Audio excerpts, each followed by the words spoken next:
Bom, o encontro desse mês, eu escolhi falar sobre a dignidade e a vocação feminina. O que acontece? Quando eu tava, acho que grávida da Mariana, né, minha segunda filha, que vai fazer 2 anos, daqui a 3 meses, esse assunto da feminilidade, assim, ele veio muito à tona pra mim. Porque não sei se vocês vão se identificar com o seguinte. Eu era meio feminista, meio revoltadinha, assim, né? Coisa de gente, jovem rebelde. E aí eu tive uma conversão, né? Espiritual, enfim.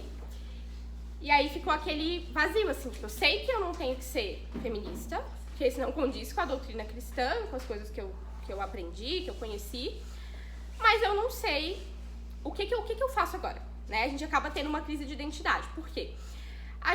É muito comum que a gente vai se apegando a símbolos, né, a estereótipos. Então, assim, tem a pessoa que ela é feminista, ela vai se vestir de um jeito, ela vai falar alguns termos, ela vai se comportar de tal forma, ela vai ler tais coisas, ela vai acompanhar tais pessoas na internet. E aí, se você tira isso da personalidade da pessoa, fica aquele vazio. Quando isso aconteceu comigo, tem mais ou menos uns 8 anos, estava super em voga, muito mais do que hoje, o papo da feminilidade. Que a mulher tem que ser feminina. Eu era protestante, tá? Então isso é ainda mais presente no ambiente protestante. Que a mulher ela tem que ser feminina, que ela tem que ser doce, que ela tem que se vestir com modéstia, com pudor. E junto disso, que não tem nada de errado, né? A mulher tem que ser doce mesmo, tem que ser feminina. Mas o que é ser feminina? E aí eu fui de um extremo pro outro, né? Saí lá eu tinha assim o cabelo bem curto, fazia essa maquiagem bem preta, bem escura. Saí disso e fui pra bela recatada do lar, que usa roupa floral. Eu passei anos sem usar calça. Eu até tive uma loja de roupas modestas. Isso aí não foi um problema, né? Mas só pra vocês verem como que eu entrei assim a fundo no negócio. E aí eu casei, né? O tempo foi passando e eu fui vendo que assim, algumas coisas disso que eu fui colocando em prática até tinham uma validade, de fato, né? A gente tem a sociedade, a nossa cultura, ela nos impele para que a gente tenha um comportamento mais masculinizado. Todo mundo sabe disso, até pela questão do trabalho, que a mulher tem que trabalhar, ela tem que conquistar o ambiente de trabalho, ela tem que se impor. E isso tem uma base de verdade, sim, né? Que a gente vai falar ao longo do que o Papa vai falando na encíclica. Na verdade, não é uma encíclica, chama uma carta apostólica. É um tipo de documento um pouco diferente, mas no geral tem o mesmo propósito, que é dar uma instrução para a igreja. Então, a encíclica, ela geralmente dá uma instrução mais doutrinal. A carta apostólica, ela dá uma instrução mais pastoral. Então, por exemplo, a gente já falou sobre a encíclica Humanae Vitae, que é a encíclica que fala sobre os métodos contraceptivos, que fala sobre a abertura à vida. Se vocês quiserem, a gente vai colocar essa aula de novo lá no grupo. Essa encíclica, ela tá falando de um ponto doutrinal, né? Então, a igreja tem esse posicionamento acerca deste aspecto com base na doutrina, na doutrina de sempre, na doutrina cristã. A doutrina é uma, a verdade é uma. Agora, uma carta que ela é apostólica, ela é como se fosse uma resposta a um pedido, a uma pergunta, uma dúvida que o mundo está colocando. Então, o que a gente tem aqui sobre a carta apostólica do Papa João Paulo II? A carta pastoral foi publicada em 1988. Então, se a gente for olhar, 2000 anos de igreja é uma coisa super recente. No 10º ano de pontificado João Paulo II. Foi uma resposta da igreja frente às mudanças do mundo acerca da promoção da dignidade da mulher, como os movimentos feministas e a revolução sexual. Eu acho que todas aqui conhecem e sabem que do meio do século XX para frente houveram muitas mudanças e uma promoção dos movimentos que supostamente iriam promover a dignidade da mulher, iriam lutar pelos seus direitos civis, pelo reconhecimento da sua dignidade, que a mulher ela é tal como o homem, né? Supostamente essa é a premissa do movimento feminista, né? É uma das premissas do movimento feminista.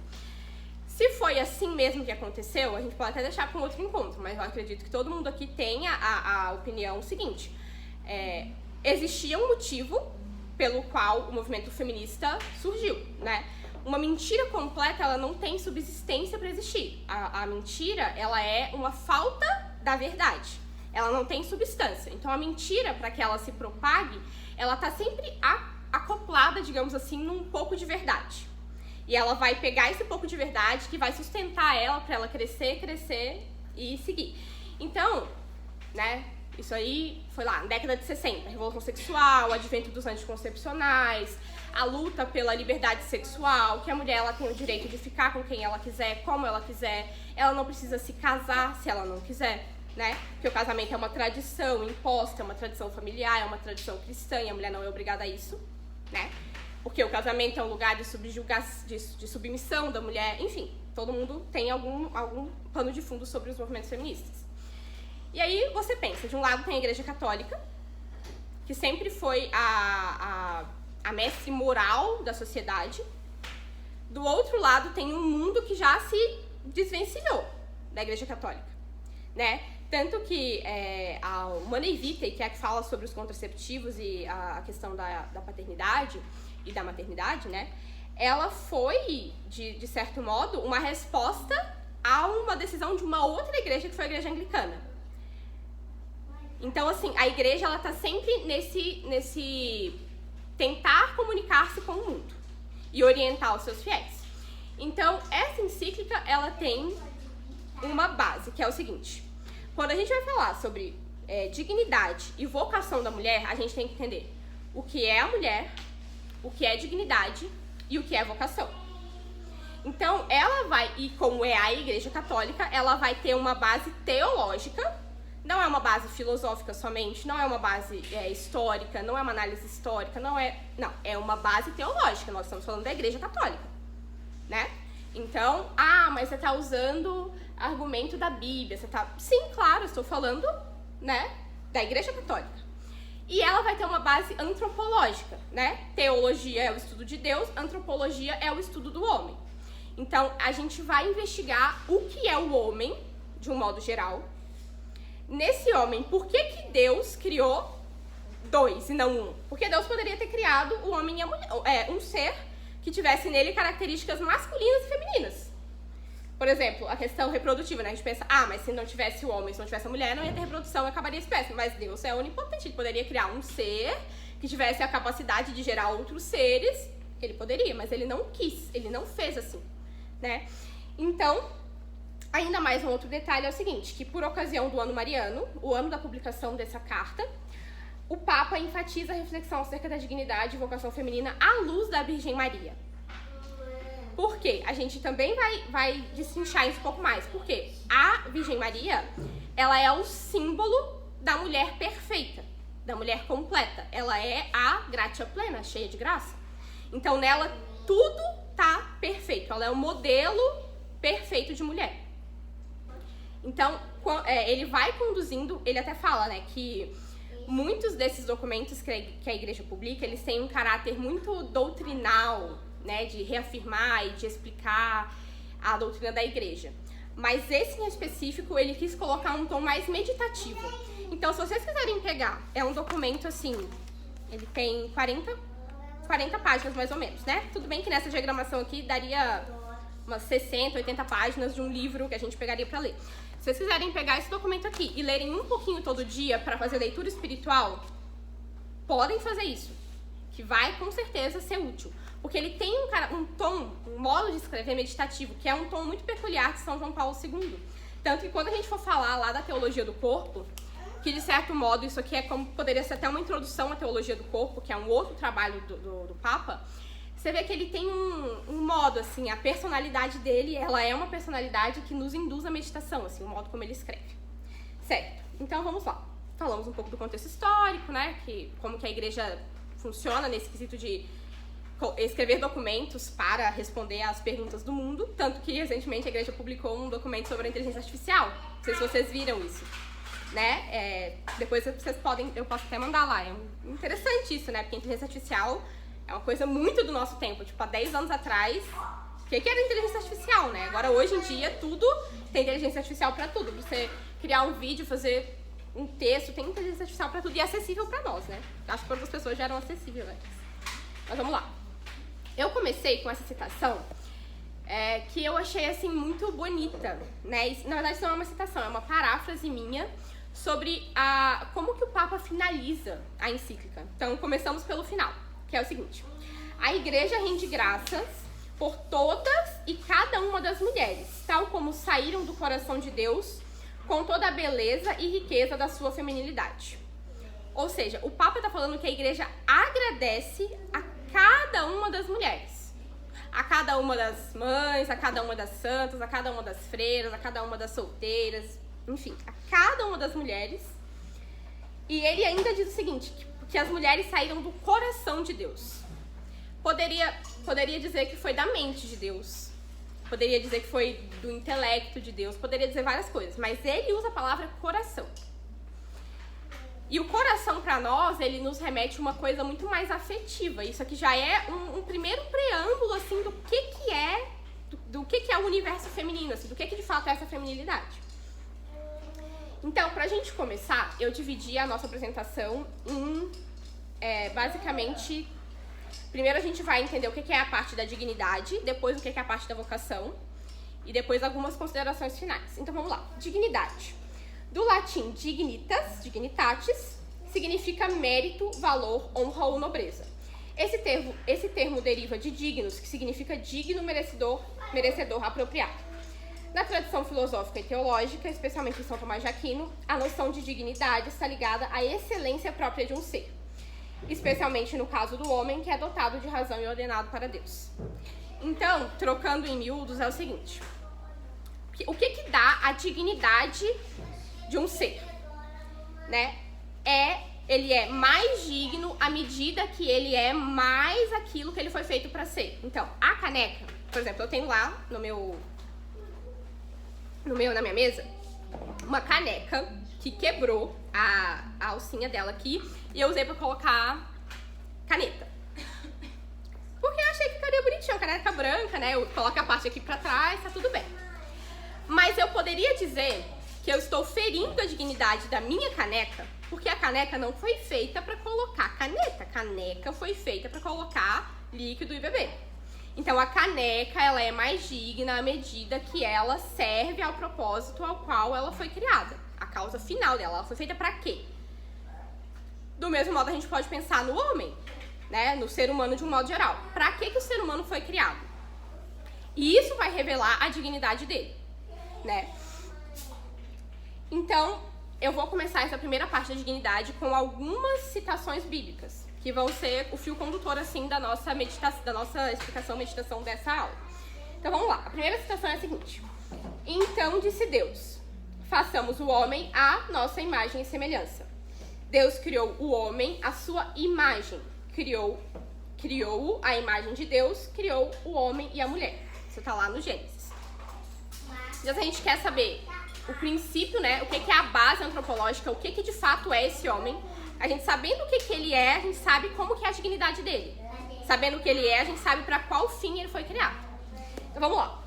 O ser humano é o ápice da criação visível. A gente estudou ano passado, nas aulas de doutrina, que para fora do mundo visível há o mundo invisível, dos anjos e de outras coisas que talvez a gente nem tenha conhecimento, né? Mas no nosso mundo visível, no mundo no qual a gente se move, no qual a gente existe, no qual a gente tem contato, nós somos o ápice da criação. Por quê? E aqui no segundo tópico a gente já fala. O homem foi criado à imagem e semelhança de um Deus pessoal. Aqui já tem muita coisa. O que é a imagem e semelhança? Se eu, por exemplo, falo assim, Mateuzinho é a imagem e semelhança da Ives. Quer dizer que eles são parecidos, né? Eles têm alguma coisa similar. O que no homem é essa imagem e semelhança? É a própria pessoalidade. O que é a pessoalidade? A pessoalidade é essa característica que implica relacionamento e complementariedade. Por que eu falo isso? Porque é o seguinte, Deus é trino. Poderia ser só um? Poderia. Mas Deus é um Deus em 3 pessoas, Pai, Filho e Espírito Santo. e existe um relacionamento entre eles. Existe um relacionamento, tanto que muitas pessoas, né, é um modo de dizer que o pai tem um relacionamento com o filho, e esse próprio relacionamento, esse próprio amor que flui do pai pro filho, do filho pro pai, é o Espírito Santo. Então, a gente já sabe que o que nós temos de maior, né, a nossa maior característica é essa pessoalidade. Porque toda a outra parte da criação, a parte mineral, a parte vegetal e a parte animal, eles não têm essa pessoalidade. Eles podem até ter relacionamento, né? Eles têm um relacionamento que ele é instintivo, né? Por exemplo, um cachorrinho e uma cachorrinha, a cachorrinha tá no cio, eles vão lá, cruzam, tem os filhotinhos, a cachorrinha cuida dos filhotinhos, ela amamenta os filhotinhos, o macho defende a família. Mas nós temos algo a mais. E é nesse algo a mais que tá a nossa dignidade como ser humano.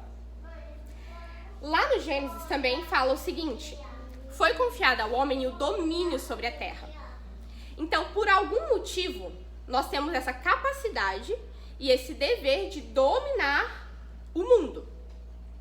Seja o mundo mineral, seja o mundo vegetal, seja o mundo animal. Por isso nós construímos coisas, nós plantamos, nós colhemos, nos alimentamos, nós criamos coisas, nós pegamos toda essa disposição material que Deus fez, que está abaixo de nós na escala da dignidade, e nós trabalhamos, nós dominamos. O que é esse domínio?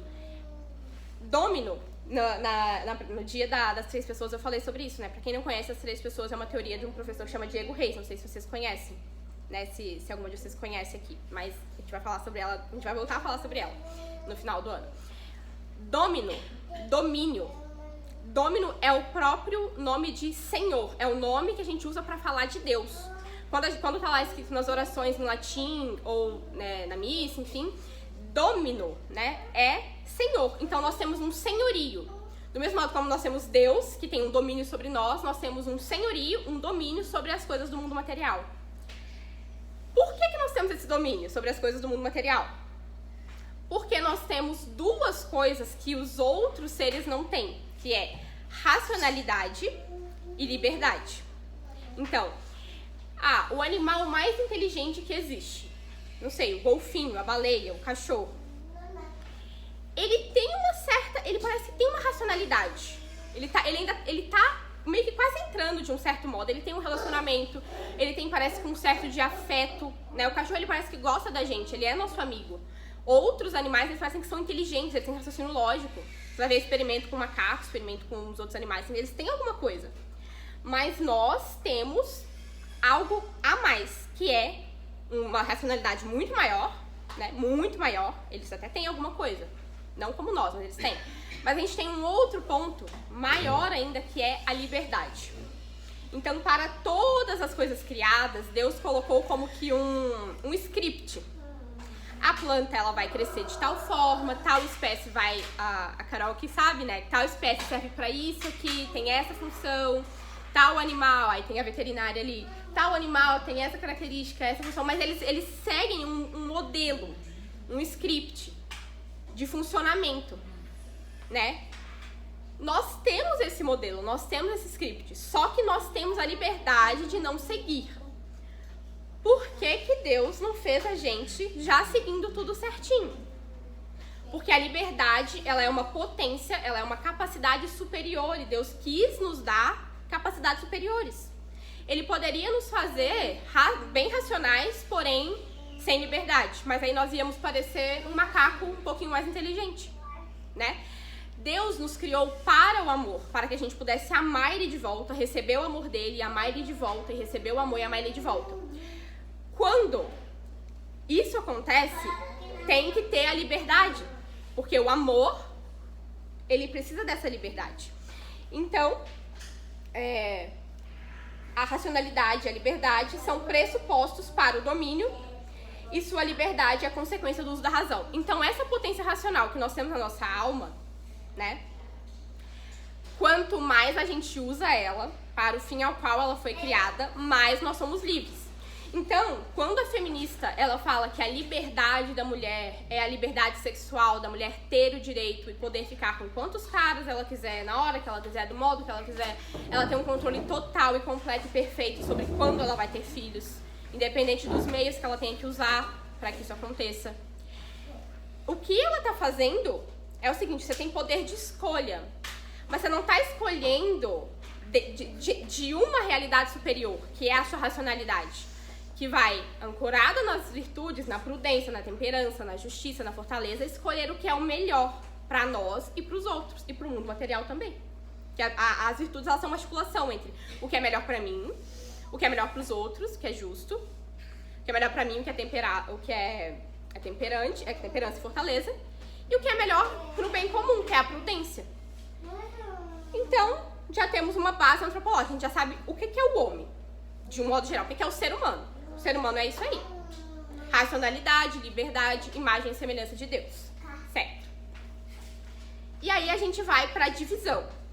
Deus criou um ser humano e como que dividiu ele em dois, né? Não dividiu o homem que ele criou em dois, mas ele pegou do homem algo, ou seja, temos algo que é do homem masculino, né? Que é o que eu acabei de falar, tudo que eu acabei de falar vale para o homem e para a mulher, é a base da antropologia humana.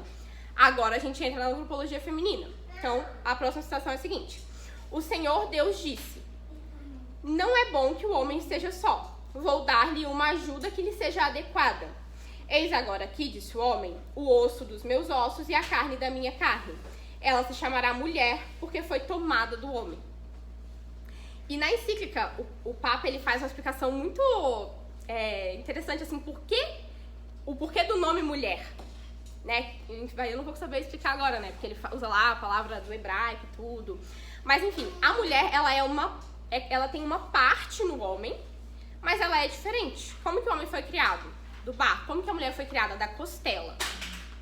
O homem foi criado da parte mineral, da parte dura, da parte imutável. E a mulher foi criada do corpo do homem, que não é... O corpo, ele é uma coisa em movimento, né? O nosso corpo, ele se transforma, a gente envelhece, a gente engorda, a gente emagrece, fica mais forte, fica mais fraco, tem doença, tá saudável. O corpo, ele é uma coisa... O símbolo é uma coisa que se move. O mineral, o barro, não. O barro é sempre barro. Você deixa um vasinho aqui com terra, a terra vai continuar ali a mesma coisa, tanto que é o símbolo do temperamento melancólico, né? Mesma coisa sempre, mesma coisa sempre. Aqui já temos mais um elemento de característica feminina. As mulheres têm, na sua inscrição do seu ser feminino, uma certa mobilidade, flexibilidade, transformação e mutabilidade. Vamos lá. A mulher, criada da costela do homem, aparece como um outro eu. Um outro ser humano igual em dignidade. Composta como homem. Ela é feita, né, de corpo, alma e espírito como homem. De matéria, né, tem braço, tem perna, tem olho, 2 olhos, uma boca, do mesmo jeito que o homem. Mas já no nosso corpo a gente já começa a ter características diferentes. A mulher, ela tem as formas mais arredondadas, a mulher, ela tem, geralmente, ela tem os seios, que vai alimentar o filho, e o homem não tem. Então, a nossa própria matéria já vai, a nossa própria disposição material já vai nos revelando coisas sobre o nosso ser, né? E aí, um ponto interessante é o seguinte: Deus cria uma outra pessoa para que o homem não esteja só, reforçando aquele aspecto da pessoalidade, que é a necessidade, né? Nós precisamos do relacionamento e nós somos feitas para o relacionamento.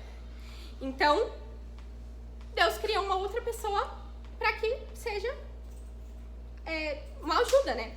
E esse negócio, aí aqui já começa o primeiro ponto, né? Em algumas traduções, fala que lhe farei uma auxiliadora. Aí já é o primeiro ponto, taca-lhe pau da feminista, né? Como assim? A mulher vai só ajudar o homem?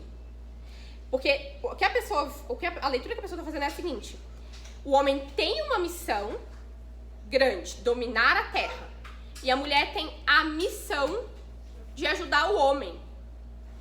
Como se fosse assim, ajudar o homem nos caprichos dele, fazer massagem nele, cortar a unha dele, levar comida pra ele, sei lá o que elas pensam. Mas é algo mais ou menos assim, tipo, a mulher não tá ajudando, não tá fazendo a mesma coisa que o homem. Ela tá ajudando a pessoa do homem ali a ser quem ele quer. Mas o próprio Papa fala, a missão da mulher como auxiliadora não é de auxiliar o homem em específico, é de auxiliar ele na mesma missão. Ou seja, foi dada à mulher a mesma missão de dominar o mundo. É como eu falo assim, Ives, vamos começar o Duque em Alto, você vai me ajudar. Não é que ela vai me ajudar a Júlia, ela vai ajudar o Duque em Alto a acontecer. A mulher, ela foi chamada a dominar o mundo assim como o homem. Então, esse aqui que é um ponto que todo mundo bate achando que, ai, olha só como a mitologia cristã, ela é machista, porque desde o início a mulher já foi criada para ajudar o homem. Não, a mulher foi criada para ajudar a mesma missão, ela foi chamada a fazer a mesma coisa. Então, a solidão do homem acaba na presença da mulher. A personalidade humana requer relacionamento e o ser humano ou seja, o ser humano é ser humano nessa unidade dos dois. Uma unidade, como Deus é uno, mas em dois, homem e mulher, que são pessoas distintas, são tipos distintos. Deus também é um, mas tem pessoas distintas, Pai, Filho e Espírito Santo. O 2, ele é símbolo da completude material, né? Se você pega uma coisa material, divide na metade, 2, juntou, completou. E o 3, ele é símbolo da completude imaterial, certo? E aqui isso é uma citação lá da própria carta do Papa. O texto bíblico fornece bases suficientes para reconhecer a igualdade essencial do homem e da mulher do ponto de vista da humanidade. Então, em essência, né, em dignidade, nós temos a mesma dignidade que os homens. Tudo bem, Júlia, isso aí, tá, eu acredito, eu até acho mesmo que eu sou tão digna quanto o homem. Mas por que ao longo do tempo isso não foi assim? As pessoas não entenderam e não viram assim. Porque eu acho que, assim, pode ser que alguém discorde, mas eu, vendo o curso da história, eu vejo que as mulheres não foram reconhecidas tão dignas quanto os homens. Então, assim, eu sei que até tem umas correntes antifeministas que falam que, assim, não, a mulher sempre foi valorizada, a mulher sempre foi... Eu não concordo com isso. Não sei se vocês discordam, né? Pode ser que discordem, tá? Quem discorde. Mas, na minha visão, as mulheres foram subjugadas, sim. Elas foram vistas como inferiores, sim. Por quê? Aí a gente já vai... Aliás, isso aqui... Depois a gente vai falar disso. Então, vamos lá. A comunhão no amor e o dom de si. Uma coisa que São João Paulo II fala muito, e ele retoma esse termo, que é um termo lá do Concílio Vaticano II, que é um pouco antes, né? Uns anos antes, não muito. Que é o dom de si. Não sei se vocês já ouviram essa expressão dom de si. Eu lembro a primeira vez que eu li isso, eu fiquei assim, mas o que é esse dom de si? O que é o dom de si? Porque é um termo assim, que tipo, a gente não usa no dia a dia, eu não sei qual que é a referência. Tipo, dom é dar, é doação, é algo que eu recebi, eu tenho um dom. É uma coisa meio vaga, assim. E aí, ele vai explicar o que é esse dom de si, né? De modo análogo ao próprio Deus, o homem e a mulher são chamados a viverem na comunhão do amor esponsal. Ou seja, do mesmo modo que Deus vive numa comunhão de amor divino entre as três pessoas da Santíssima Trindade, nós somos chamadas a viver numa comunhão com o homem, né? No matrimônio mais especificamente, mas não só no matrimônio, essa comunhão de amor esponsal. E o que é esse amor esponsal?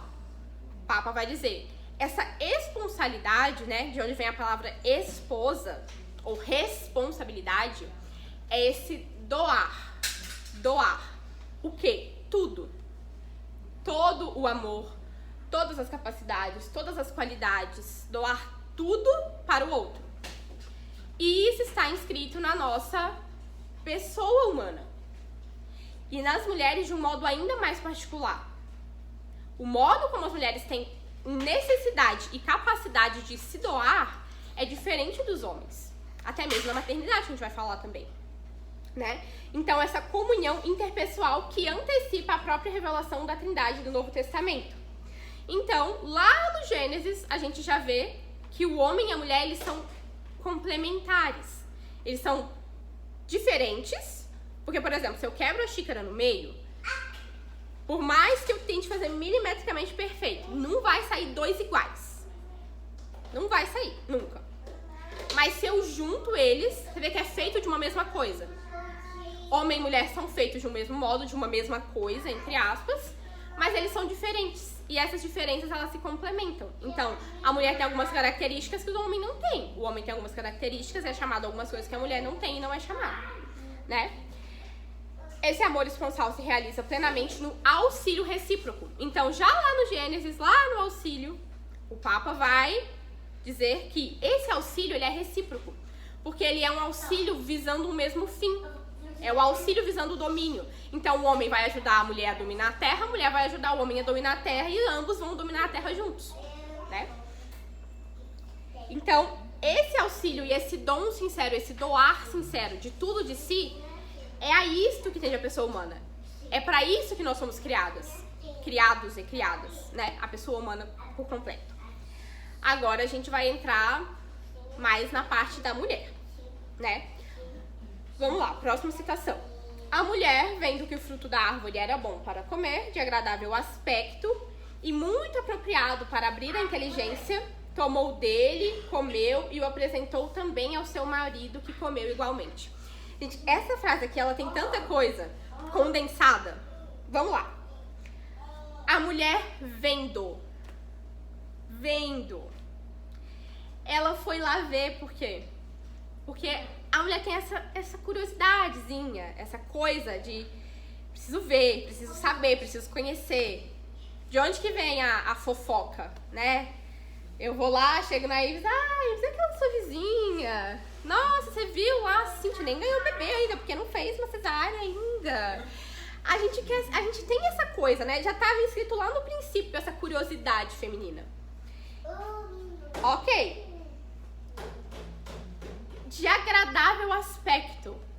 De novo, sensibilidade, né? Material. Ela viu e ela se encantou e ela se deslumbrou. Nossa, parece bom, parece gostoso. Pensa assim, né? Um fruto. Você olha pra uma fruta, sei lá, uma maçã. Logo a maçã, né? Que a gente fala que... Todo mundo fala que é a maçã. Você olha pra maçã e fala assim, nossa, que gostoso. O que é isso? Isso vai me trazer uma sensação boa. A mulher, ela tá nessa procura da sensação, da sensibilidade. Muito apropriado para abrir a inteligência, porque não estava suficiente, né? A gente tem essa coisa também de pensar, parece que nada é suficiente. A gente tem um casamento bom, mas parece que se ele fosse um pouco mais parecido com o fulano que eu vi lá no Instagram, fizesse um jiu-jitsu, sei lá o quê, ele ficaria um pouquinho melhor. Se eu fosse um pouquinho mais magra, ou se eu tivesse o corpo de tal forma, se eu usasse tal roupa, tipo assim, já tem várias roupas maravilhosas, estivessem super bem, tudo lindo, mas se eu tivesse aquela que eu não tenho, aí seria um pouquinho melhor. Então, isso já é uma outra característica feminina, né? Me fugiu a palavra agora. Insatisfação. Sensibilidade, insatisfação. Apresentou também ao seu marido, que comeu igualmente. Lá no relato do Gênesis, quando Deus fala pra Adão sobre o fruto, né, que ele não deveria comer, ele fala antes do relato da criação da mulher. E aí a gente vai ver que a mulher, tipo assim, Deus falou especificamente com Adão, e a mulher conseguiu convencer o homem. Esse poder de convencimento. Porque ao mesmo tempo que nós temos essa sensibilidade, né? O mundo sensorial, ele entra em nós de uma forma muito particular e muito peculiar, ele nos atinge de uma forma muito característica, diferente dos homens. A gente tem uma outra parte dessa sensibilidade, que é o contrário, que é a sensualidade. A mulher, ela tem esse poder de convencimento, de atração e de convencimento. É assim que geralmente se conquistam os homens, né? Porque os homens, eles não têm essa sensibilidade super aguçada para todo mundo material, mas eles têm uma sensibilidade super aguçada para as mulheres, né? As mulheres atraem os homens por essa sensualidade natural delas. E aí, deu no que deu. Usando de sua liberdade, desejando atingir seu fim fora de Deus, né? Que Deus criou a mulher e o homem para que recebessem o amor e doassem o amor. Recebe de Deus, doa pro marido, o marido doa pra mulher, recebe mais de Deus. Assim, era um negócio perfeito. Mas não. Ela quis algo a mais. Ela quis atingir o seu fim fora do fim. Assim, ela tinha o script ali, ela tinha o poder de não seguir, mas ela tinha o manual certinho, ó, faz isso, domina a terra, tem filho, procria, vai dar tudo certo, tudo maravilhoso, tá perfeito. Ela quis um negócio a mais. E ainda conseguiu convencer o marido de cair junto, né? Então toda a humanidade, ela é atingida pelo pecado, né? Por essa desobediência, por essa soberba de sereis como deuses. E aí a imagem e semelhança de Deus é ofuscada no homem aqui como na humanidade. Ou seja, o que é a imagem e semelhança de Deus? Essa pessoalidade e essa, especialmente a doação, né? O dom de si, ele é ofuscado. Então daqui pra frente a gente vai ver que esse dom de si, ele não consegue se realizar plenamente. Por quê? Por que nós temos dificuldade de nos doar pelo nosso marido, pelo nosso trabalho, pela nossa família, pelos nossos filhos? Por que dói tanto? Por que dói tanto? Porque essa característica que é da imagem e semelhança, ela foi ofuscada pelo pecado. E aí, depois que Deus chega lá, conversa, né, como quem não quer nada, por que estão se escondendo aí? O que vocês aprontaram, né? Tipo, pode falar aí, eu quero ouvir, igual quando a criança apronta, né? Eu chego e assim, por que tá se escondendo? Aí eles já ficam meio assim, né? Como é que minha mãe sabe disso?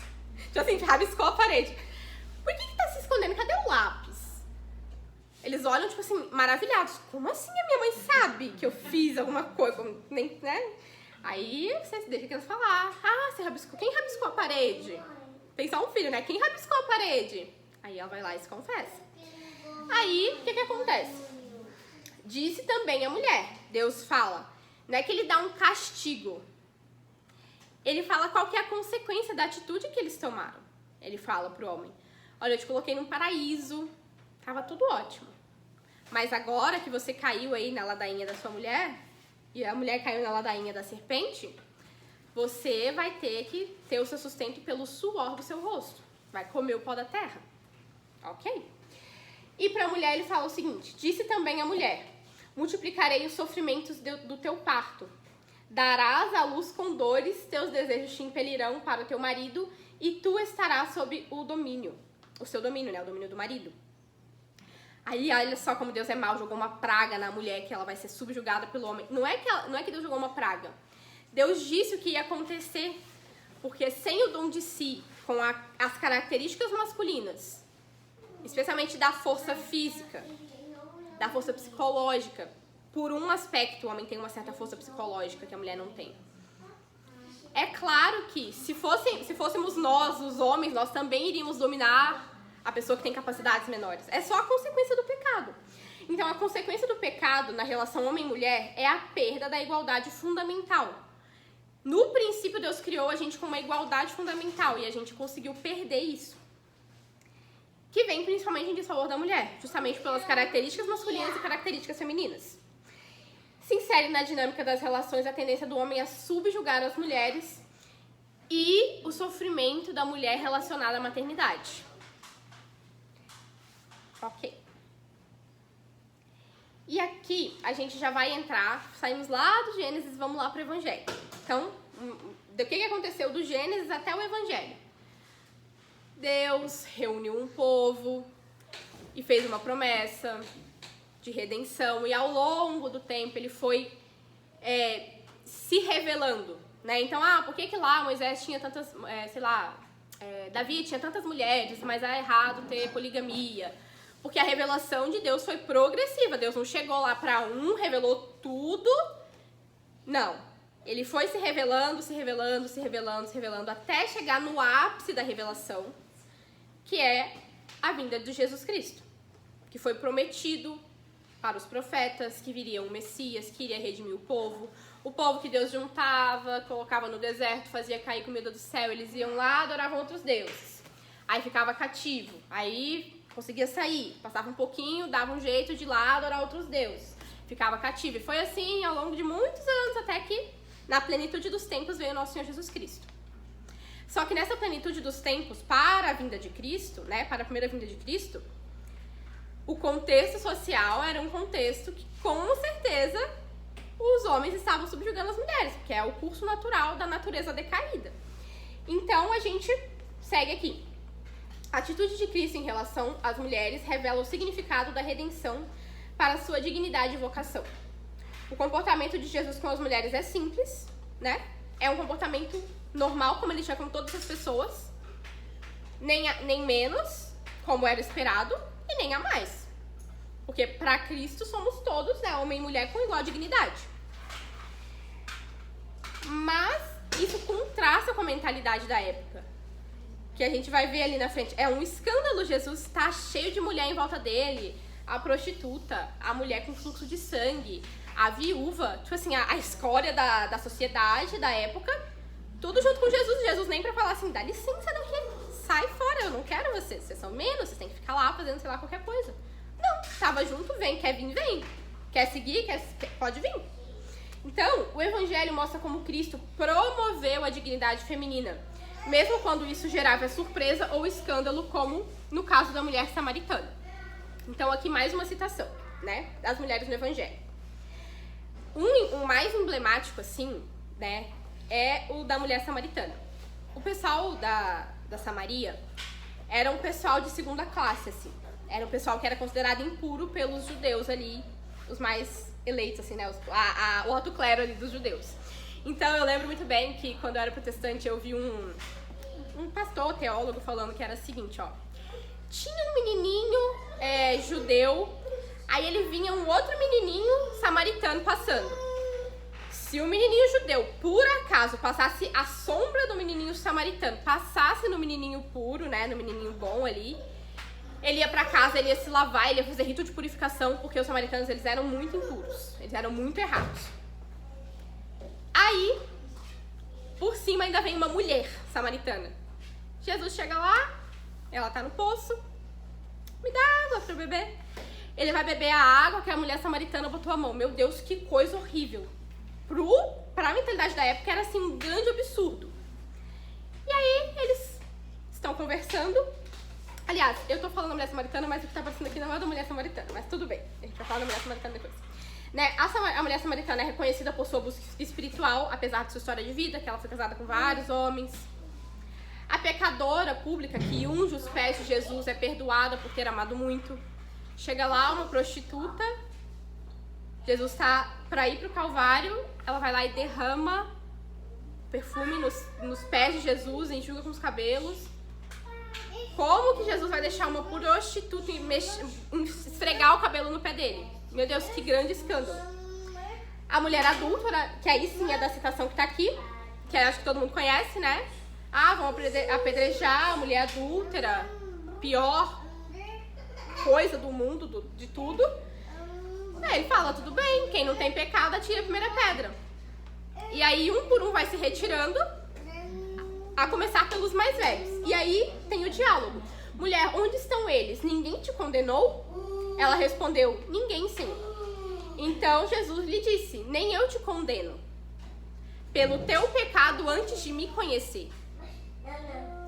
Vai e de agora em diante não peques mais. Não tá passando a mão na cabeça dela. Ele tá dizendo, agora você conhece a verdade, você tá de frente pra verdade, agora você tem a capacidade de seguir o caminho direito, igual a gente. Um dia a gente não conhecia, a gente não tinha conhecimento. Claro que na nossa própria natureza, né, a nossa própria lei natural, ela nos indica que tem coisas que é errado e a gente faz mesmo assim. Mas, de um modo geral, muitos dos nossos erros, nossos pecados, a gente não tinha consciência. Então eles nem eram graves completamente, não era um pecado mortal. Mas, pior que, acho que perdi um slide aqui no meio, mas tudo bem. Cristo desafia a hipocrisia dos homens que acusam as mulheres enquanto escondem seus próprios pecados. Então, assim, pra nós que lemos o Evangelho hoje, essas coisas talvez nem nos causem o impacto que causou na época. Desse contexto de que a mulher, ela era vista como muito menos que o homem. Muito menos que o homem. E sempre foi assim. Até pouco tempo é assim. Hoje em dia, em alguns contextos, isso é assim. Mesmo que o movimento feminista tenha lutado e tudo, ele lutou, foi para um lado muito específico, que é a liberdade sexual. Mas a dignidade da mulher, nos lugares onde ela mais sofre atentados a essa dignidade, ela continua sofrendo, né? Então, assim, eu lembro muito, assim, de uma pessoa conhecida minha, uma senhora idosa, me falando. Eu tive, acho que 10 filhos, e meu marido me batia todos os dias. grávida, não grávida, recém-parida, não importava. Ele me batia e colocava um filho atrás de outro em mim. E me deixava comer o pão que o diabo amassou. Uma pessoa que eu conheço, uma pessoa que é contemporânea a mim. Então, agora a gente já entendeu um pouco sobre o que é a mulher. O que é a dignidade da mulher? Por que ela é tão digna quanto o homem? Por que ao longo da história essa dignidade não foi reconhecida e por que Jesus promoveu essa dignidade? Agora a gente entra na segunda parte, que é a parte da vocação. Então, vocação, né? Eu sempre gosto de buscar a etimologia da palavra, porque a palavra, ela tem um poder, né? A palavra tem poder, né? Parece até um negócio meio místico, assim, meio... Mas não é meio místico, meio esotérico. Como é que Deus criou o mundo? Pela palavra, né? Então, vamos lá. De onde vem a palavra vocação? Vem do latim vocatio, ou vocare, que significa chamado, ou convocação. É derivado do verbo vocare, que significa chamar. Na tradição cristã, vocatio é usado para designar o chamado divino que Deus faz ao homem, seja para a santidade em geral. Santidade a gente pode trocar por felicidade, porque a felicidade é a santidade, que é se voltar para a sua causa final, que é a comunhão plena com Deus. Esse chamado se relaciona com a dignidade do ser humano, criado com um fim último em Deus, que é o que eu acabei de falar. Então,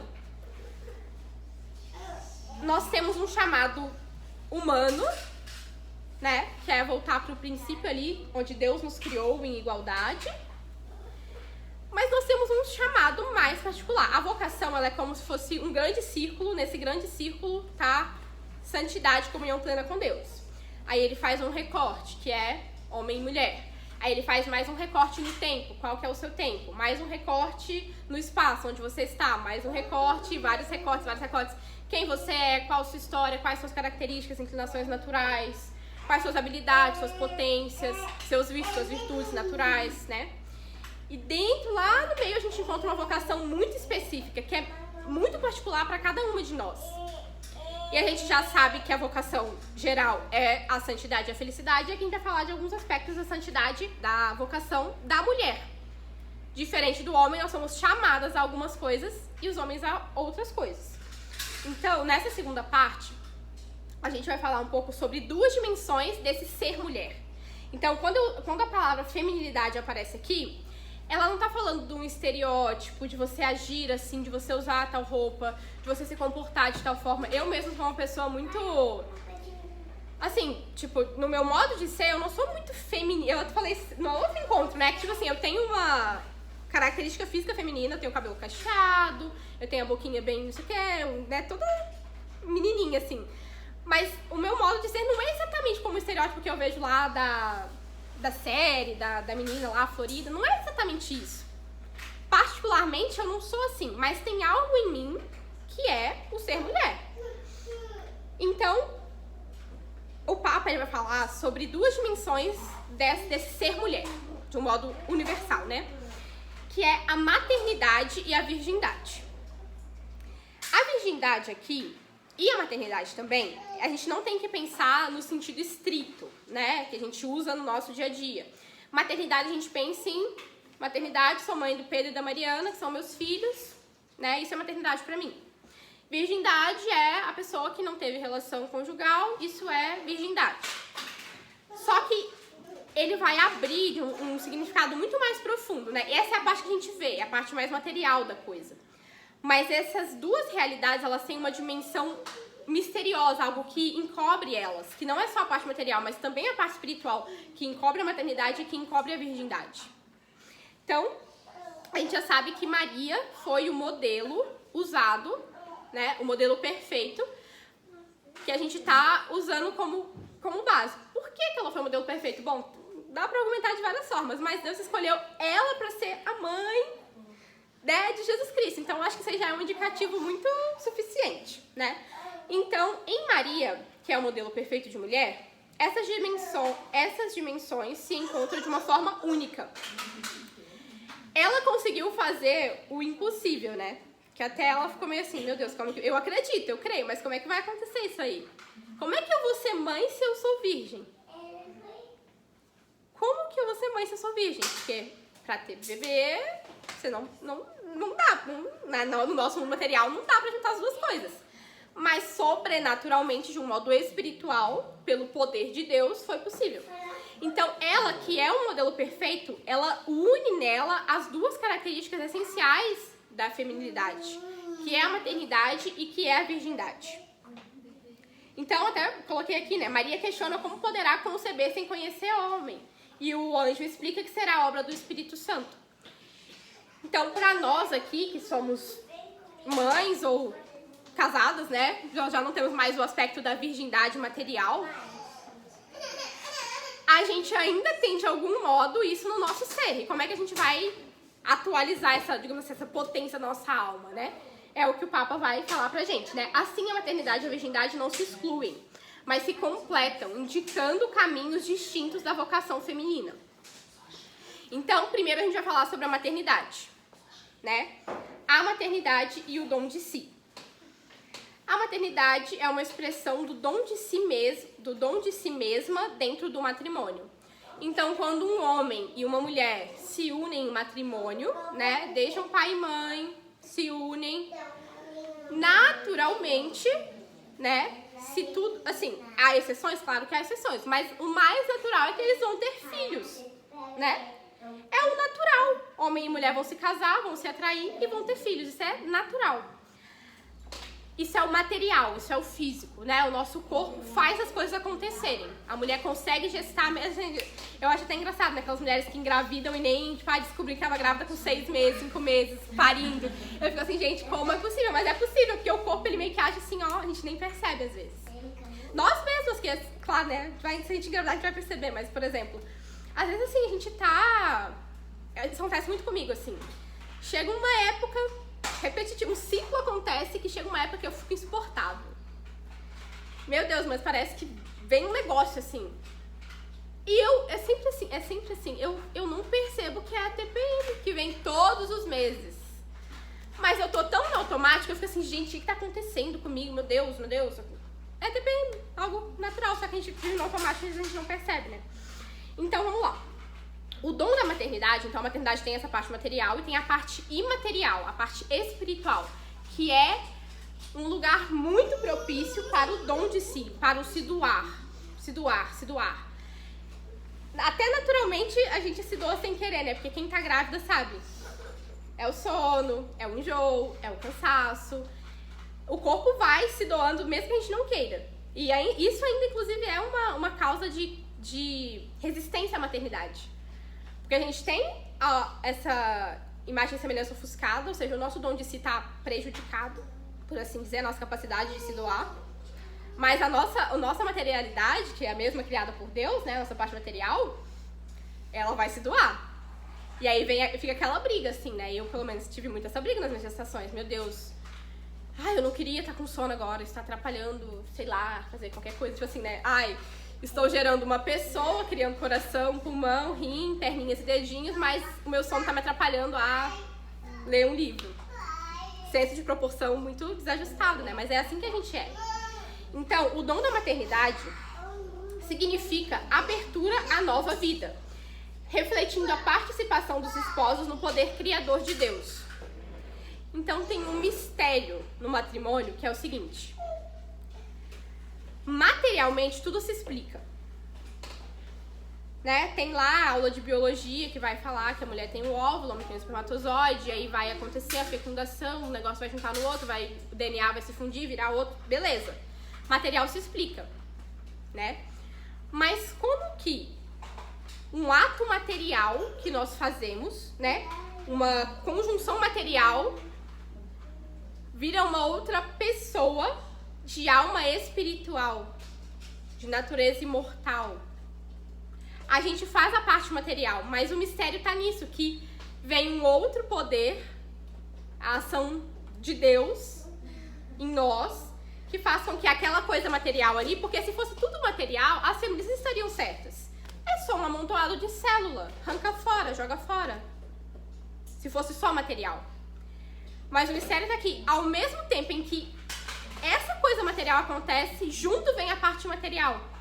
Então, no momento que existe a fecundação, antes é duas partes do corpo, uma do homem e uma da mulher. Tem o DNA do homem, tem o DNA da mulher. Quando se junta ali e vira uma outra, né, um outro DNA, ou seja, tem uma outra identidade, né, de uma outra pessoa, vem Deus com poder sobrenatural e coloca ali o dom da vida imortal, da vida espiritual. Então aqui a gente já tá bem familiarizada de que a vida começa na concepção, porque esse evento ocorre junto, né? Nós fomos criadas juntas, né? Quando Deus criou lá no princípio foi matéria, corpo, alma e espírito, né? Matéria e matéria, corpo, alma e espírito criados juntos. Do mesmo modo, quando nós criamos um filho, né? Gestamos um filho, a gente faz a nossa parte material, o nosso corpo faz a parte material e Deus ao mesmo tempo faz a parte material. Isso é um mistério, porque a gente não consegue fazer isso. A gente não consegue criar, assim, eu vou fazer fora de mim. Fora de mim eu vou fazer uma pessoa. Até dá, o pessoal até faz, né, junto ali, inseminação artificial, não é isso, né, fertilização in vitro. A fertilização material faz. Mas a parte imaterial é só Deus que faz. E aí vem uma coisa muito interessante, que eu já acabei falando aqui. A estrutura física e psicológica da mulher está naturalmente disposta à maternidade. A estrutura física, a gente já acabei de falar, né? A fertilidade, a nossa capacidade de que, assim, tá tudo muito difícil, a gravidez muito difícil e tal, mas aí nasce aquele bebezinho.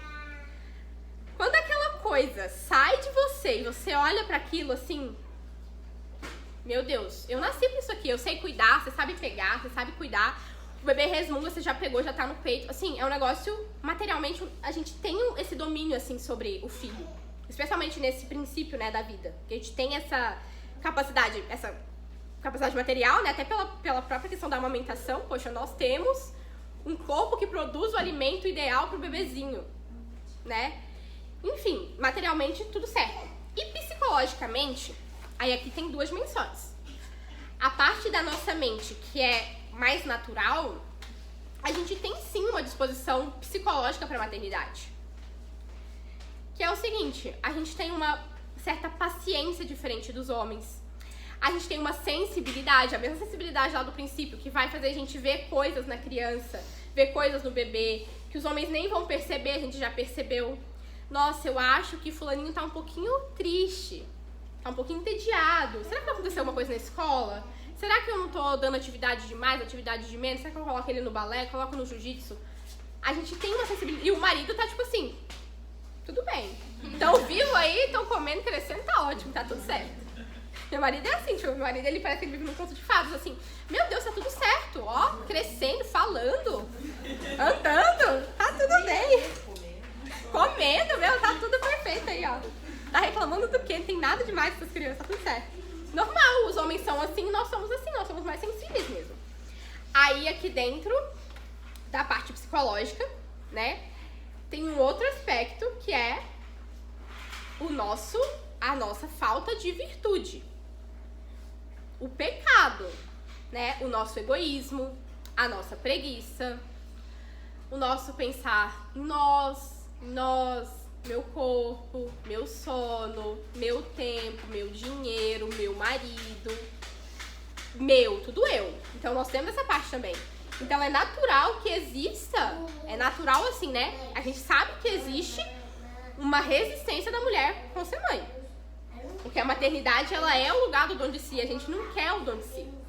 A gente tem algo em nós que quer e algo em nós que não quer, né? É essa briga entre a nossa natureza decaída e a nossa natureza original. Então, os dois estão em nós.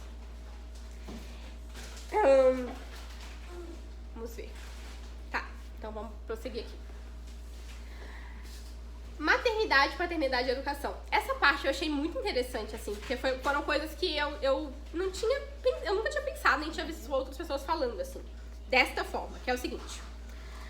A maternidade é compartilhada com a paternidade, né? Se tem um homem, tem um pai, né? Se tem uma mãe, tem um pai, né? São os dois que fazem um filho. Mesmo que, por alguma questão do contexto, eles não ficaram juntos, mas existe um pai e uma mãe. Mas aí o Papa ele vai falar o seguinte: a mulher desempenha um papel singular na gestação e no cuidado inicial do filho, que é o que eu acabei de falar. E é isso aqui que eu achei muito interessante, ó. O homem, embora pai, naturalmente ele é pai daquela criança, ele deve aprender com a mulher a exercer a sua paternidade. É o São João Paulo II que está falando que nós temos um domínio superior sobre este âmbito da maternidade, da criação dos filhos, e os maridos aprendem de nós.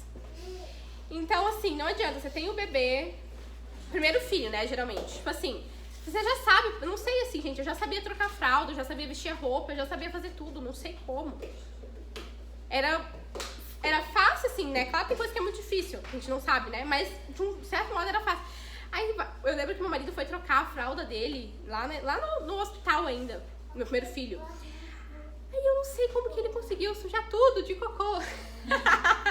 Eu falei assim, gente, mas não tem como. Mas é que nós temos essa facilidade, eles não têm.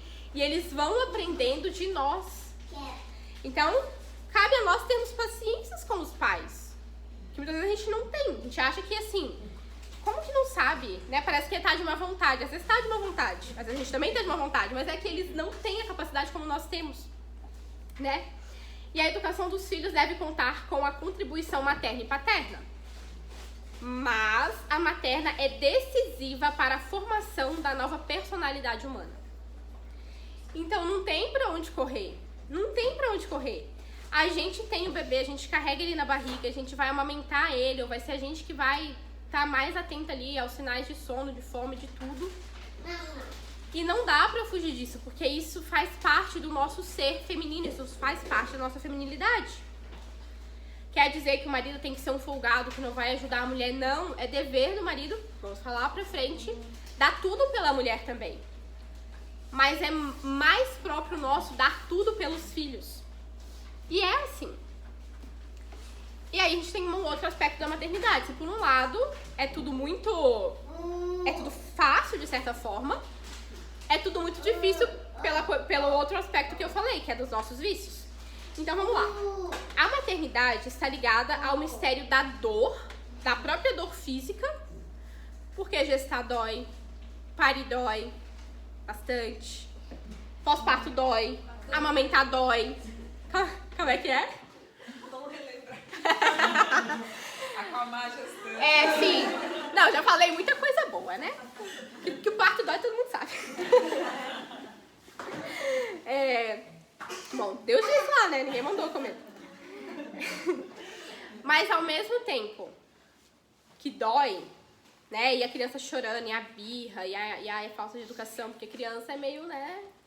Sim, na internet eu vejo as crianças que parecem que são anjos, mas eu vejo as minhas, assim, e as dos outros, eu falo assim, gente, parece que eu vivo num mundo paralelo. Aqui no mundo real parece que é muito paralelo, porque as crianças são muito terroristas. Por quê? Porque elas são crianças, né? Poxa, não tem nem a racionalidade, né? Só meio que um negócio ali que a gente tem que cuidar e direcionar, né? Como é que vai ser. Mas essa dor, esse sofrimento que é inerente à maternidade, né? A própria parte material e também a parte espiritual, porque a mãe, ela sofre não é só no corpo. Não é só no corpo. É na preocupação, como tá ali embaixo, é na solidão, que uma vez que uma mulher que era solteira, tinha uma vida, ela se torna mãe, ela não vai ter mais as mesmas companhias, do mesmo modo. Até a relação com o marido não vai ser mais a mesma, porque os dois que estavam um olhando pro outro, idealmente vão começar a olhar pra criança. Então a mulher vai sentir falta do marido olhando pra ela, o marido vai sentir falta da mulher olhando pra ele, né? As pessoas em volta, você tinha um círculo social que não tinha filhos. Não tem como, gente. Assim, claro que a gente pode ter amizade com quem não tem filho, mas falta, porque o elemento central da nossa personalidade nesse momento é os nossos filhos. E das outras pessoas são as outras coisas. Então tem uma certa incompatibilidade ali. Vai ser diferente. Mas, ao mesmo tempo que esse sofrimento ele aparece, ele é real, a gente tem a parte que o sofrimento ele vem junto com a redenção. No próprio Cristo. Deus não poderia chegar e falar assim, cheguei pessoal, desci do céu, maravilha, tá todo mundo redimido. Graça pra todo mundo, se batiza. Poderia, né? Mas ele fez todo o processo até chegar no Calvário e se doar como um sacrifício perfeito, como um cordeiro. Ele quis passar pela dor. Foi pela dor dele que nós somos redimidos, né? Como fala lá em Isaías, pelas suas chagas, pelos seus ferimentos, nós somos sarados, nós somos curados. A nossa redenção pessoal, né, como humanidade, como mulher, como Júlia, como Cíntia, ela passa pela dor de uma outra pessoa. E a nossa dor que nós sentimos, a nossa vida, ela é matéria de redenção. Se a gente vive essa dor com uma intenção, e se a gente oferece essa mesma dor que nós sentimos no nosso corpo para Cristo. Nisso vem o que a gente tem dentro, que é assim, uma coisa linda, maravilhosa, preciosa, que é, na Igreja Católica a gente tem o seguinte: tá sentindo uma dor? Oferece. A sua dor é um caminho de redenção. Oferece pela sua conversão, pela conquista das suas virtudes, pela alma do seu marido, por aqueles que sofrem, pelos pobres, pelos doentes. Oferece pelas almas do purgatório. Oferece. Todas as nossas dores, elas são matéria, elas são caminho de redenção. Assim como a dor, a maior dor, que foi a dor de Cristo, foi caminho de redenção para nós, para toda a humanidade. Então, o sofrimento materno, ele pode se manifestar de diversas formas. Achei interessante que o Papa, ele fala de uma coisa que às vezes a gente, né, não sei, né, pelo menos assim, no meu contexto, é uma coisa que eu percebo que é um descuido que as pessoas têm, que é o seguinte: ele fala sobre a solidão da mãe e do pai, né, nesse caso da mãe, quando os filhos vão embora de casa. E nós somos as que já fomos embora, né? Tirando a Fernanda, que vai daqui a pouco. Mas eu não moro. Você não mora mais? Então já foi embora. Então, ele traz esse cuidado, assim, da gente pensar, e os nossos pais? E a nossa mãe? Né? Que do modo dela, viveu esse dom de si. Se nós estamos aqui hoje, nós somos mantidos materialmente, né? Seja quais foram as circunstâncias. Como que tá essa relação, né? E, enfim, né? A mulher, muitas vezes, e ele fala também, né? A mulher, muitas vezes, é mais resistente ao sofrimento. Então, esse sofrimento pequeno que se acumula, da nossa própria natureza, do nosso corpo que é instável, de como os filhos demandam mais da gente, especialmente quando eles são pequenos, eles demandam muito mais da gente. E a gente, no nosso contexto social, a gente tem que trabalhar, a gente tem que estudar e se formar, porque o mundo tá caótico, a gente tem que cuidar da educação e da religião e da moralidade. É muita coisa, é de fato uma sobrecarga. Os homens têm a deles, tudo bem, mas estamos falando da nossa agora. Nós temos uma sobrecarga, que a gente falou no outro encontro. Não dá pra equilibrar os pratos, porque é muita demanda e pouco tempo. É muita demanda e pouca capacidade física, é muita demanda e pouca capacidade psicológica, né? Então não dá. É só com o poder sobrenatural, com a graça de Deus, com a vivência da vida de oração, dos sacramentos, da prática das virtudes, que a gente vai conseguir equilibrar os pratos. O que é equilibrar os pratos? Eu tô com as minhas duas mãos aqui segurando dois e Deus tá lá segurando todos os outros. Não tem jeito. Aí, assim, não tem o que salva a mulher desse sofrimento. É esse sofrimento que vai levar ela pra perto de Deus, e ela vai oferecer esse sofrimento dela pra Cristo, e Cristo vai ser auxílio dela. Vinde a mim todos os que estão fatigados, sobrecarregados, e eu vos aliviarei, lhes darei descanso, né? Ou seja, vem aqui que o meu jugo, quando você tá conjugada comigo, vai ser suave. Fora de mim não vai ser suave, porque não é suave. O sofrimento da maternidade se une ao mistério pascal, sendo também um caminho para a santificação, como da própria Virgem Maria aos pés da cruz, né? Quando a gente vê aquela mulher imaculada, o receptáculo da graça, a cheia de graça, que cuidou do menino, né, que era pobre e que tinha um marido ali, uma família simples, e ela cuidou daquela pessoinha, e fez crescer, e alimentou, e trocou fralda, e ajudou a andar, a falar, né? Eu não sei onde foi que eu vi isso, mas era alguma pessoa falando do tipo, pensa como foi São José ensinando o nome das coisas para Cristo. Tá vendo ali, Jesus? Aquele ali é o sol. E ao mesmo tempo, Jesus, na parte material, nem sabia falar sol, mas ele era a própria palavra que criou o sol e a terra e São José e tudo, né? Então, assim, um grande mistério ali, e pensa quanto sofrimento ela não sofreu. Nós, assim, né, muitos dos nossos sofrimentos são só consequências das nossas escolhas, do nosso pecado, do nosso egoísmo, mas ela não. E ela sofreu muito mais que nós. Ela viu o filho, ela perfeita, viu o filho perfeito morrer por uma injustiça, mas ela abraçou aquele sofrimento até o fim, porque ela sabia que aquele sofrimento era um sofrimento redentor. Agora vamos para outra parte da feminilidade, que é a parte da virgindade.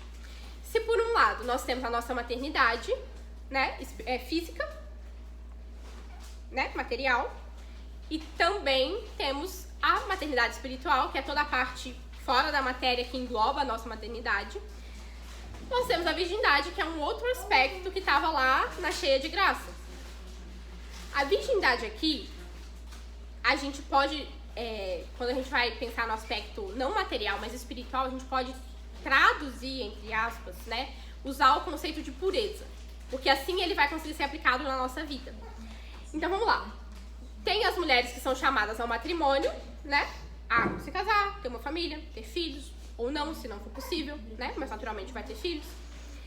E há aquelas mulheres cujo chamado é se doar inteiramente por Deus.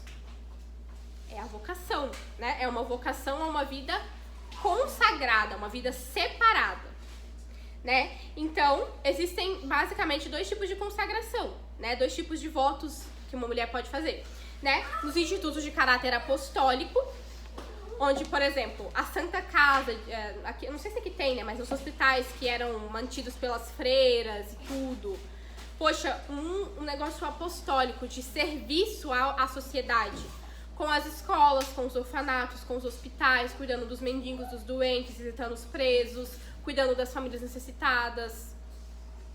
Ela pega toda essa potência maternal dela e ela vai depositar para a sociedade. Ela vai exercer a maternidade dela, não fisicamente, mas espiritualmente, né?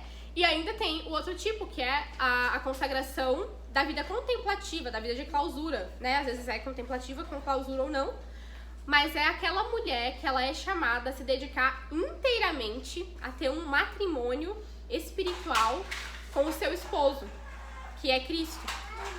Então, essas mulheres que fazem esse voto de castidade, obediência e pobreza e se casam com, né, Cristo e vivem a vida toda numa vida contemplativa, de oração, elas também nos sustentam, né? Tem um livro que acho que você leu das nossas amigas as santas, é uma coisa assim, né? O que são as santas, né? Tipo, as santas que estão no céu e as santas que estão na terra por aí, em algum convento aí, rezando por nós. Elas estão nos sustentando também. Nós temos uma comunhão. E, claro, aqui, esse aspecto para nós provavelmente não tem uma aplicação. Mas nós temos filhas que podem ser chamadas a isso. Mas elas precisam ter isso no campo de visão delas, né? Que existe essa possibilidade. Nem todo mundo vai ser chamado ao matrimônio. Mas existe a possibilidade de você exercer todas as suas potências femininas numa vida consagrada, né?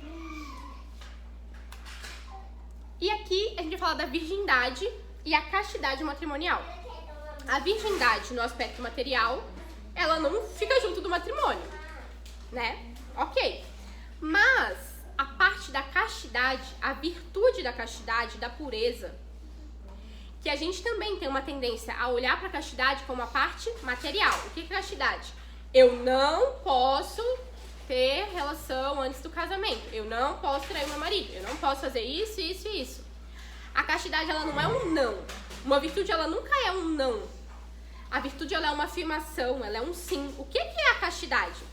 É eu olhar para o outro, no caso, no matrimônio, castidade matrimonial, eu olhar para o meu marido, entender que ele é um outro ser, com igual dignidade. E eu não vou ter uma mentalidade utilitarista. O meu marido, ele não foi feito para me prover, para né, tipo assim, da minha perspectiva, da perspectiva dele, ele tem esse dever. Mas da minha perspectiva, eu não posso olhar para ele como uma pessoa que eu vou usar, quer seja para ter filhos, a mulher que é atentante, quer toda hora, tudo pro marido é que ela quer ter filho, Seja a mulher que é super carente, o marido ele tem que ficar fazendo todas as vontades dela. Ele é um bonequinho ali que vai preencher aquela lacuna afetiva dela. Ou a mulher que, por diversas razões, né, se relaciona com o marido com uma mentalidade utilitarista. Ele serve aos meus desejos, ele tem que fazer os meus caprichos. Ele tá aqui porque eu quero usá-lo. Não, o nosso marido, ele é um lugar onde nós vamos nos doar, nos depositar. Ele é um lugar para que a gente esse amor e essas potências que nós temos de cuidado, de sensibilidade, da própria sensualidade, a gente vai atrair o nosso marido para nós, para que a gente se doe neles e eles possam se doar em nós, e a gente se doe neles e a gente possa se doar em nós. E a gente possa se doar neles e eles se doar em nós. É para isso que o matrimônio é feito, né? Então, a castidade, a pureza, ela é um sim para a dignidade do outro, para a nossa dignidade, em primeiro lugar, né? E especialmente para a dignidade do outro. Porque eu te amo, eu não vou fazer isso. Porque eu te amo, né? Eu não vou te usar, querer fazer você se encaixar no meu padrão, no meu molde, do meu jeito, do jeito que eu quero, né? Então, se por um lado as mulheres chamadas a manterem a sua pureza sexual e dedicarem suas vidas inteiramente a Cristo, né? Algumas são chamadas para isso. Todas somos chamadas a viver a castidade, quer virgens ou não, quer solteiras ou casadas. Tanto que algumas de vocês aqui assistiram o podcast da Andrea Biselli, no Anima. Vocês assistiram, né? E ela tem um livro que fala sobre a segunda virgindade. Eu acho que esse é o nome do livro dela, alguma coisa assim. Que é o seguinte, mesmo que você não guardou a sua pureza, você não guardou a sua castidade, e é solteira, tá num caminho de vivência pro matrimônio, ou só é solteira mesmo, não tem ninguém, você ainda pode ter uma segunda virgindade, não material, mas uma virgindade espiritual, que é a própria castidade, que é tentar restaurar em si essa pureza, no trato com o outro, no trato consigo, né? Então, no matrimônio, o casal deve, sobretudo, ter sempre em mente a dignidade ontológica do outro, que será pressuposto para a pureza sexual. Então, a castidade, ela não mira na pureza sexual, ela mira na pessoa humana. Mirando na pessoa humana, todos os atos, né, mirando e contemplando a dignidade da pessoa humana, todos os atos vão ser ordenados. Agora, na terceira parte, quase acabando, tem a parte que fala sobre um grande mistério, né? E aí a gente volta para uma leitura. Essa aqui eu coloquei a leitura inteira, porque essa aqui também é base para muita coisa errada. Tanto assim, ao longo da história, quanto até no nosso meio conservador e tudo, que é a tal da submissão feminina. O que é o raio da submissão feminina? Eu tenho que obedecer o meu marido em tudo, mas meu marido nem é cristão, meu marido nem concorda comigo. No que eu, tipo assim, meu marido quer que eu pinte a unha de preto, mas eu quero pintar de vermelho. Eu vou pintar de preto porque eu não posso ser submissa, né? Não sei vocês, mas assim, a Ives pode afirmar que no meio protestante, submissão feminina é em tudo. Se o marido falar que você nunca mais vai usar roupa vermelha, você não pode usar roupa vermelha. Se o marido falar que nunca mais você vai cortar o cabelo, vai ter o cabelo no pé. É mais ou menos assim, de um modo geral, né, gente?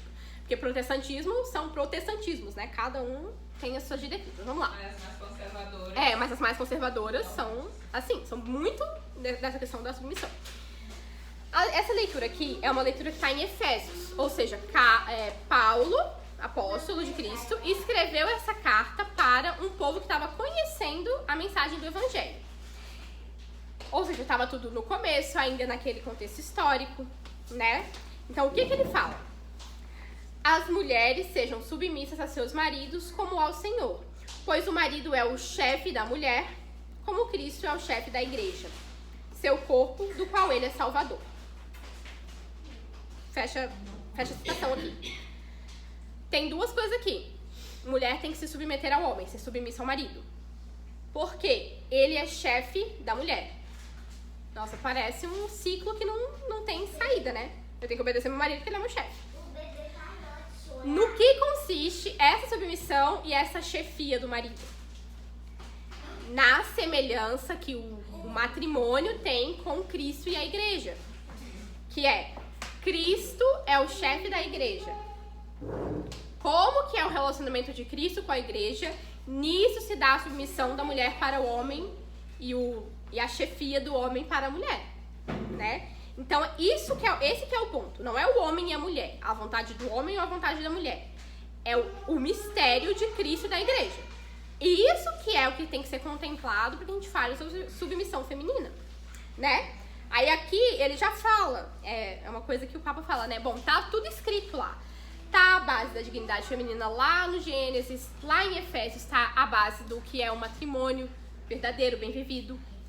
Mas até que a humanidade consiga assimilar isso, demora muito tempo. Assim foi com a escravidão também, ele usa esse exemplo. Tá escrito lá no Evangelho, para Cristo não há escravo, não há livre, né? A dignidade da pessoa humana é uma. Mas quantos séculos precisaram passar para que hoje, de um modo geral, não 100%, a gente acha que a escravidão é uma coisa absurda. Do mesmo modo, a questão da submissão feminina, que não é um subjugar-se, que não é um dominar sem sentido, sem razão, pela própria vontade, pelo próprio egoísmo do homem. É nesse contexto. E aí já vem a ordenança para o marido. Marido, amai as vossas mulheres como Cristo amou a igreja e se entregou por ela, para santificá-la, purificando-a pela água do batismo com a palavra, para apresentá-la a si mesmo. Cristo apresentar a igreja a si mesmo, sem mácula, sem ruga, sem qualquer outro defeito semelhante, mas santa e irrepreensível. A submissão da mulher, ela tá ligada ao fato de que o marido tem o dever de nos santificar.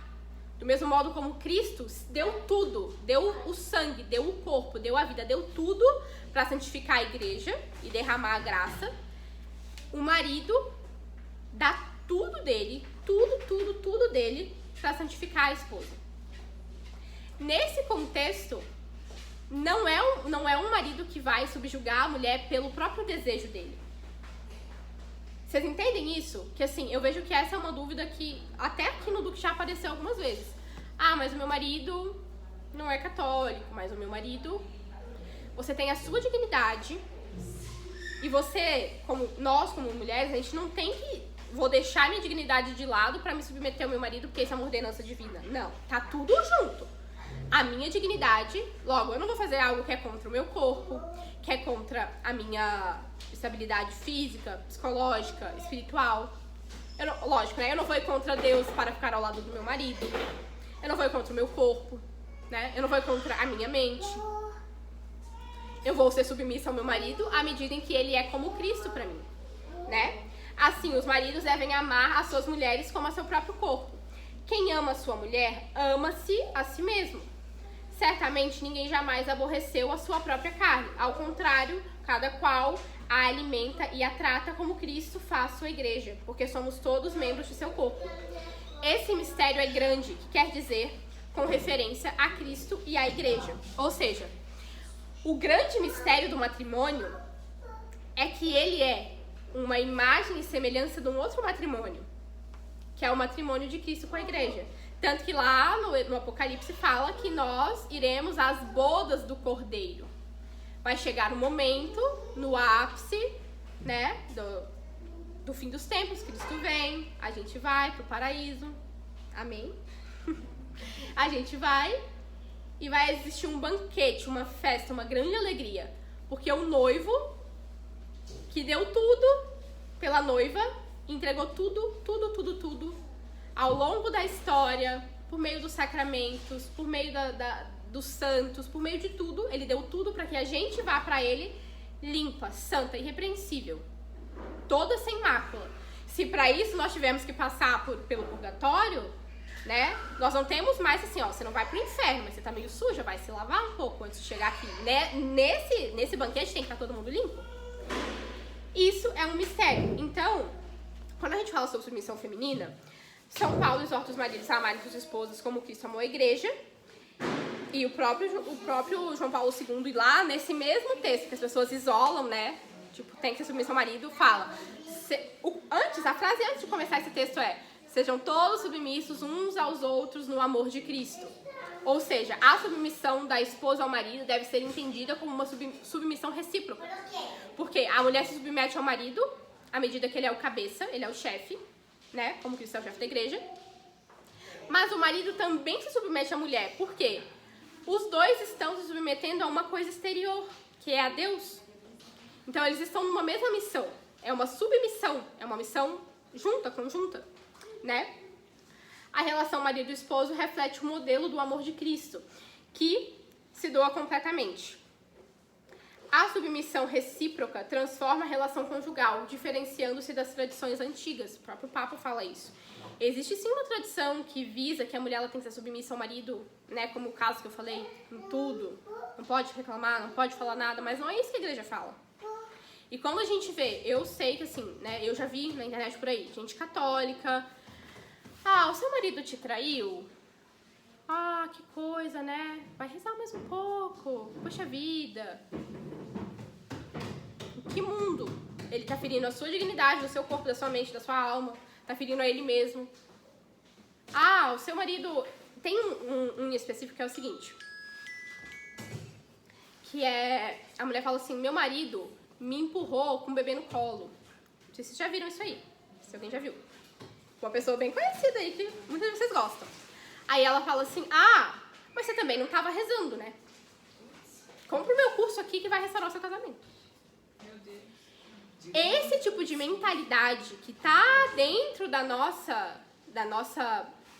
Eu não vou nem falar essa palavra, né? Do nosso meio conservador, que, enfim. Isso não é católico. Isso não é católico. Assim... Isso é diabólico, na verdade, né? Mas, assim, tá muito mais próximo do que o católico rejeita, que é o protestantismo, que tem, sim, até pela questão dos puritanos, né? Uma questão muito ao pé da letra, tudo muito ao pé da letra. Então, submissão é submissão. O marido manda. Legalistas. Legalista, é a lei, é o que tá escrito. Palavra por palavra vai ser cumprida sem contexto. Não, do jeito que tá vai ser. Isso não é católico, né? Então, a gente tem que cuidar e ter esse olhar de ver assim, ó, olha, o que do que eu vejo as outras pessoas falando, que tem muita coisa boa, muita coisa muito útil, o que disso aqui tá em consonância com a doutrina da igreja, que é justamente isso que o Duquim Alto preza. A gente vem aqui, eu peguei um documento da igreja, né, as outras partes ali, baseado na teologia, São Tomás de Aquino, da antropologia humana, tudo dentro de um conjunto doutrinal. Isso aqui que eu tô falando pra vocês não é o que eu penso. É o que a igreja tá falando. Eu tô passando pra vocês. Igual foi lá com a da abertura à vida e do matrimônio. Peguei lá todos os documentos e falei, olha, em tal documento diz isso, em tal documento diz aquilo, isso é isso, isso não é isso. Isso aqui tá certo, isso aqui tá errado. Estou passando pra vocês um conhecimento. Quando a gente vai... Agora, vamos supor que fala assim, ah, não sei não, Júlia, eu acho que não. Aí você vai ir na fonte, vai procurar, não na confiança em mim, mas na confiança na igreja, porque nós temos a igreja para isso, né? Então, a relação entre Cristo e a igreja é modelo para o matrimônio cristão. Então, fiz algumas considerações finais aqui pra gente encerrar. Olha, 27 minutos, foi bem certinho, 1h27. Falou assim, ó, não vamos passar de 1h30. Então, vamos lá. Tem 3 minutos. A igreja reconhece a necessidade da defesa dos direitos das mulheres, da promoção de sua dignidade e da luta contra uma estrutura que subjugou a mulher ao longo dos séculos. Então, assim, eu não gosto, né?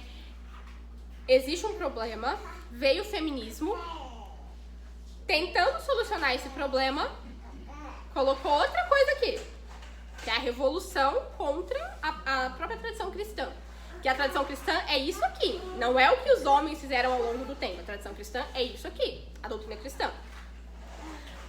E aí, visando, né, ou a mulher visando se legitimar, ela começa, ao invés de pegar as suas virtudes, as suas potências próprias femininas, né, e dizer, eu sou digna sim, eu tenho capacidade sim. Não, ela pega os vícios masculinos e se transforma numa caricatura de um homem mal acabado, né? Todo mundo tem um referencial do que eu tô falando, né? Não é, pra você ser digna, né? Pra você ser reconhecida, você não tem que ser como um homem, você tem que ser como mulher, como você foi criada pra ser. E aí o Papa ele fala uma coisa muito interessante, ele fala justamente isso, né? Visando se legitimar, não precisa se masculinizar, não precisa. você já é digna enquanto mulher, né? O modo como isso deve ser feito, né? O modo como essa luta pela dignidade deve ser feita é tomando como base o modelo mariano para as mulheres e o modelo de Cristo para os homens. Claro que Maria também é um modelo para os homens e Cristo também é um modelo para as mulheres, mas nós temos a nossa parte, né? Uma mulher, que é a Virgem Maria, e Cristo, que é o nosso Senhor. Entende a feminilidade como dom de Deus dado às mulheres para que possam abarcar e transformar o mundo a seu modo. Um modo puro, casto, né? Que olha para o homem e vê um homem digno, olha para a mulher e vê uma mulher digna. Esponsal, que tem o dom de ser inscrito na própria pessoa. Uma coisa que o Papa fala também é o seguinte: a mulher, ela é muito própria para receber o amor do homem e transmitir. A mulher recebe o amor do homem e transmite. Isso é muito interessante, assim, porque vai muito junto com a ideia de que Cristo dá para a igreja transmite para o mundo esse amor. Nosso marido recebe de Deus, dá esse amor para nós e a gente transmite